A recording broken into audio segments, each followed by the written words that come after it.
Və aleykum assalam. Sual belədir ki, müsəlman öz zövcəsini hansı halda əl qaldıra bilər və vura bilərsə necə vurmalıdır?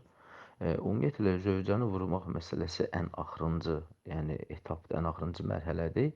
Ona qədər onunla yatağını ayırmaq məsələsi var və sonuncu mərhələ isə təbii vurmaqdır və burada da bəzi alimlər deyir ki, insanın istifadə elədiyi misvak çubuğu qədər, misvakın çubuğu qədər olan bir çubuqla vura bilər və bu da iz qoymamaq şərti ilə, nə bilim, onu şikəst eləməmək şərti ilə və əsl də odur ki, vurulmamalıdır. O başa salmaq lazımdır, nəsihət eləmək lazımdır.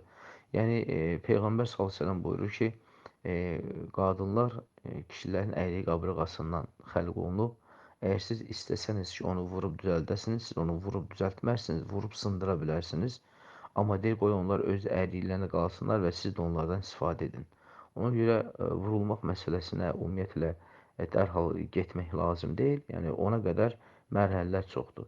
Yəni bir müddət danışdırmaya bilərsən, yatağını ayıra bilərsən, amma vurulmaq ümumiyyətlə əksər hallarda heç bir fayda vermir. Əksinə daha da şiddətlənir.